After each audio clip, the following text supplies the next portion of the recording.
Hey, welcome to the second course video for the song Nate by NF from his album, The Search. I'm musically malnourished, and you're on my journey to go deep and wide in discovering new music and artists. In these videos, we do a deep dive into the lyrics and meaning behind the music.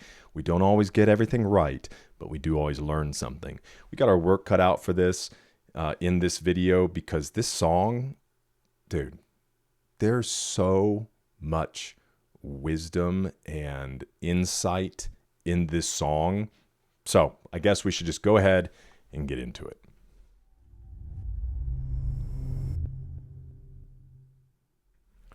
All right, Nate is an introspective track where NF talks to his younger self and gives advice based on what he has experienced since growing up as a person and an artist. This is what NF had to say. After I toured the first leg of Perception, I was the most depressed I'd ever been, in the worst place I've ever been, and so I had to check myself into like a therapy place. I was there for like 4 days and just disconnected from the world. I kind of came up with the concept for Nate while I was there. That song's like super important to me because it was heavy on my mind when I went there.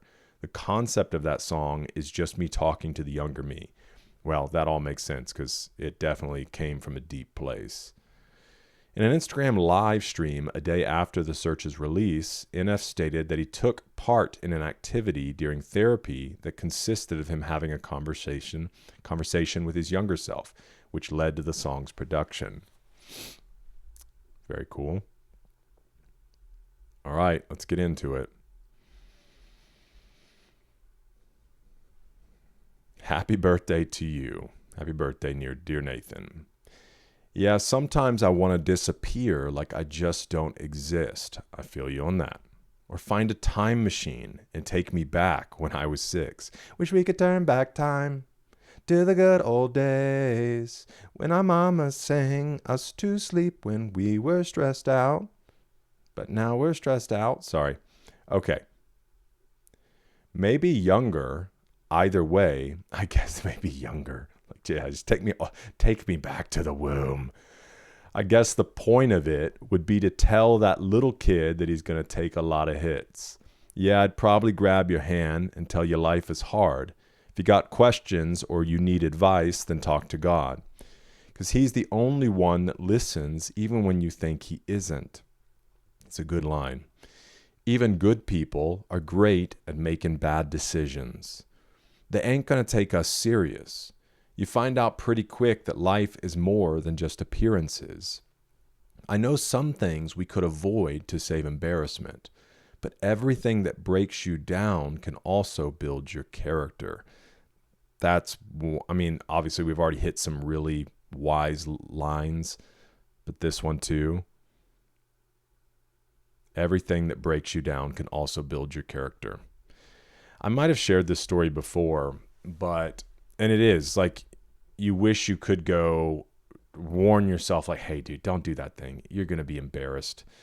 And I think the thing with failure is that there are failures that should be avoided, okay? But the reality is that if you have failed, you only truly fail when you fail to learn. So, let's say like an affair. An affair can be prevented, right?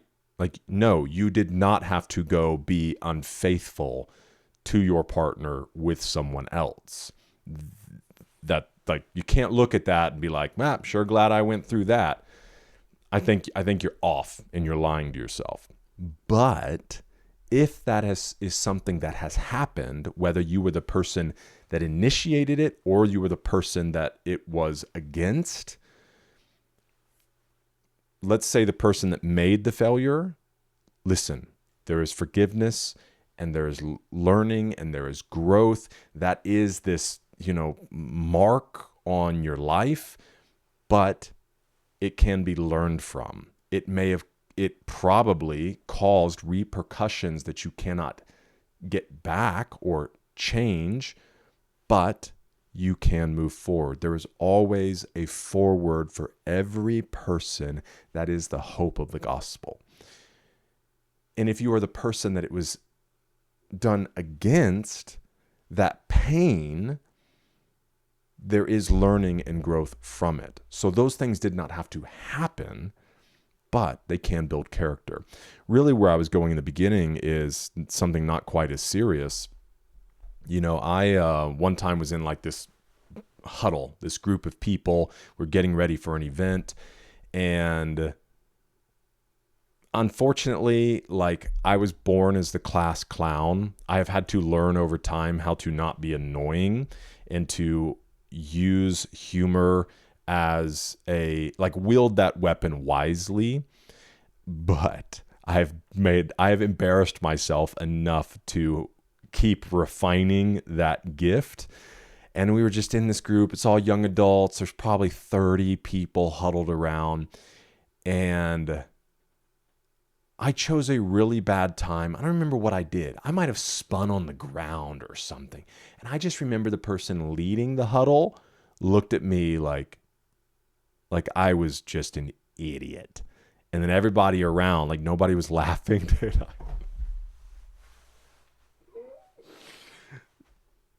It was poor timing, and I should have seen it, known it, did it, and boy, did I feel stupid. So I would like to go back to moments like that. Hey, dude, just chill out, all right? But it happened, and I have learned from that. It only made me go, all right, Matthew, you really got to run those ideas through the ringer in your brain before you act. And so I think in those ways, that's kind of that idea, right? I know some things we could avoid to save embarrassment, but everything that breaks you down can also build your character. Because people love to see you fail. Just be aware of it. Don't let nobody tell you who to be or write your narrative.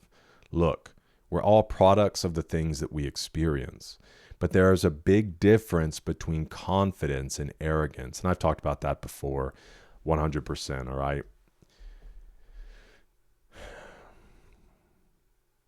To not learn. Now, false confidence, here's the hard, okay. You even have to have an amount of confidence to have a false confidence. And there's a negative false confidence and the positive false confidence that is confidence. Clear enough for you? Geez. Here's what I mean.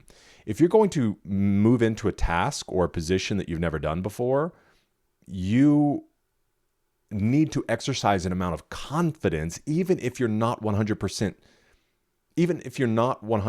clear on how to accomplish the thing. You have to be confident enough in yourself that you have the ability to learn how to accomplish it. Let me give you an example. There have been many times through my creative career, because I have a design and branding and media company. And so there have been many times, especially like in web design, that I was not designing websites. I wanted to focus on logo design and branding. However, there was better money, especially for small businesses, in web design, because most small businesses aren't really wanting to pay more than $250. Some of them don't want to pay more than $50 for a logo for their company, because they're like, oh, I'll just go get it off the $25 logo generator. I'm like, you can. Sure, that might work well for you, but here are some things that we can offer that are going to be a little step up from that. However, I remember somebody wanted some help, with building their website. I had messed with some web design stuff. I knew there were tools out there to make it very easy if that's the route I wanted to go, like Squarespace, Wix, things like that. A WordPress site, takes a little bit more. And so they said, do you do web design? I had to be confident enough that I knew I could build them a website to say, yes, we do web design. Did we do web design? No, but we were about to. Now, if you couldn't deliver, then that's false confidence. So all that being said, there's nothing wrong with confidence. Knowing your abilities, knowing your giftings, knowing what you can accomplish, what you can bring to the table, what you can bring to a team, perfectly fine. Arrogance is just its own separate thing. When you think that your abilities make you better, not better in your ability, better as an individual, or causes you to treat others as less than, or you become so inner focused that you don't ever care about the needs or feelings of other people, this is where you get into this arrogance. And that's a gross, ugly place to live in. You hearing this? I know that you don't get it now, but you're going to get it later. I know you feel like you're alone and no one loves you maybe, and you're going to cover insecurities with lots of anger. The weird thing is someday all of this will make you famous, right? That is the weird thing. You start to write about your life, and while they're all relating, you'll make up a slogan, call it real, but you feel like you're the fakest. Dude, that's tough. Wish I could tell you that your future's nothing but amazing. That's just not the case, and I guess I just don't know how to say this. The chorus. I don't know if you can hear me or not, but if you can, I just want you to know. You're going to make a lot of mistakes. They're going to laugh in our face. That's part of life. That's just the way it goes. And I don't know if you can hear me or not, but if you can, I just need you to get to it. I know you've been questioning life. Trust me. I know what it's like. I'm here for you if you need someone to listen. Do you need someone to listen? Verse 2. See, mom and dad are not together. They took different routes. But you probably already knew. You're getting older now. Remember back when mom picked us up from grandma's house and she hid her boyfriend in the trunk and drove a couple miles down the street, and then she pulled over to let him out because she ain't want dad to know what she had these types of dudes around? Because last time he found out, he had to take us from her. Man, I am sorry, NF. And I've been through my own family drama and parents' divorce when I was a teenager, and sent me spiraling to a really bad place. And so I've had my own, brushes with dysfunction, but that is also another level of dysfunction. And obviously we know some of the history from his mother. So yeah, that's crazy, man. I hate that kids have to grow up in that. And, maybe you grew up in some messed up stuff, and that sucks. It's not right.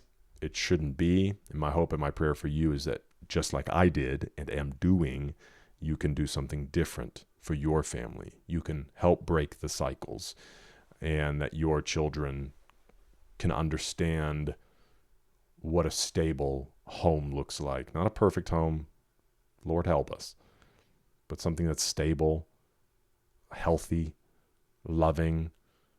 That's what every kid deserves. You know how we've always struggled with abandonment? And when we feel like someone's leaving, we start panicking. I wish I could say I've learned to manage it. You think it's bad now, but you don't know the half of it. He's just saying, like, in your future, you're really going to struggle with this. Passion is something we have never lacked. We see it the most when we're writing raps. They think it's funny now, let them laugh. I know you think it's just an outlet when you're really mad, but you don't know the platform you're about to have. That's powerful, man. I know some things about the future you ain't ready for. I know some things you're going to cover up, but can't ignore. And what hurts is they going to surface at the worst moments. We're going to act like it don't hurt us, but it hurts, don't it? We walk around with the devil talking on both shoulders. Jeez. So instead of the angel and the demon, it's just like, we got devils on both shoulders. Wish I could tell you he disappears when we get older, but that's just not the case. And I know you feel out of place. Everything is not okay, and life can be a lot to take. But if you can hear me out, I just want you to know. So repeats the chorus. Final verse. You know how intoxicated people make us nervous to the point sometimes we shake and it feels so disturbing? Don't be scared. That's just trauma trying to reach the surface. That's a really vivid image. And tell us everyone we love is going to try to hurt us, which isn't true, but it's a lie that both of us believe in. This is a powerful thought, man. And I've shared kind of openly about my journey through pastoral ministry and things like that. I think I shared more about that in one of the previous videos on this album. Through that journey and kind of reaching the point after 20 years or so of pastoral ministry vocationally, and planting a church, leading it for 5 years, growing it to a really healthy place, and then putting it in the hands of somebody else, as I came to this conclusion, it was like, I think my giftings are better served in a different way. And some of it, was tied to things like this. Because everyone that you try to love really well, you're there in their emergencies, you're there, you're checking in on them, you're, maybe even helping provide help in times, financial help, or all the different things, But then one little thing happens and they turn away, or because you're the leader and you make a decision that they disagree with, they gossip about you, or people just leave and never say anything to you. And then you let people in, which you can only do to some certain degree. And that is the challenging thing, right? Because you have to exercise discretion. But it's a lonely place because you want to trust people, but you have extended trust to people and they betray that trust. And so therefore you don't trust people. And it starts to feel like you want to genuinely love and give to people, but in the back of your mind, you're like, they could turn around any moment. Not only just leave and disappear, which is whatever.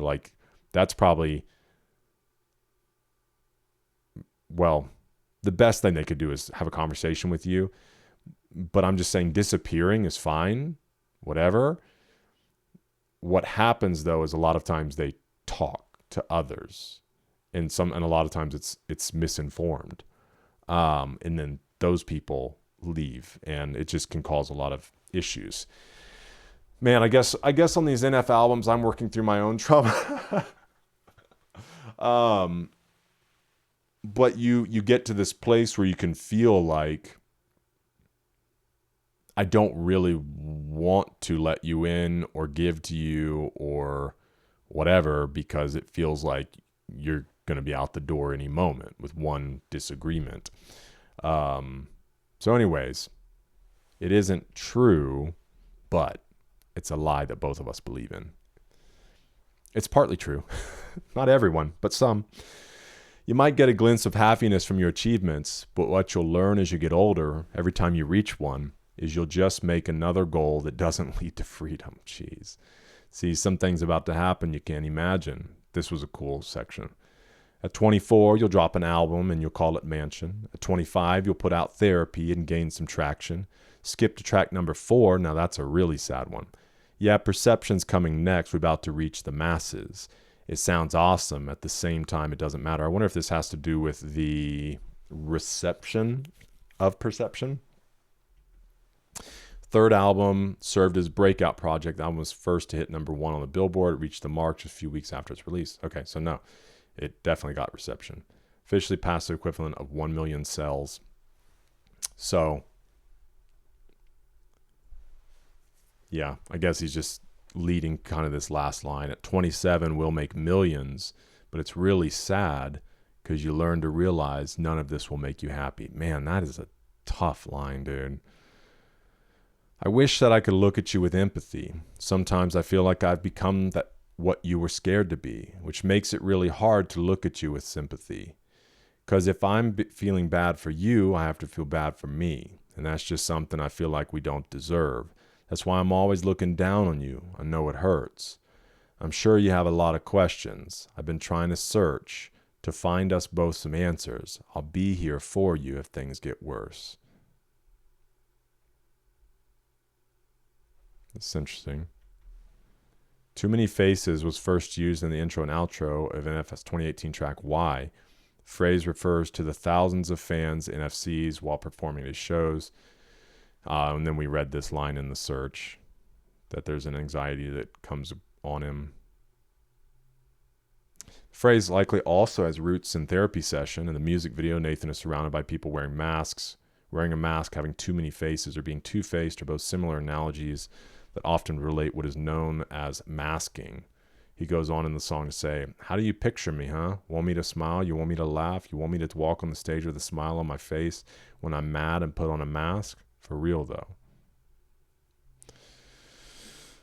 All right, man. Very interesting song. This was a standout for me. Let me know your thoughts in the comments. We can have a conversation there. Thanks for being with me for this one. I hope to see you in the next one because we're eating good.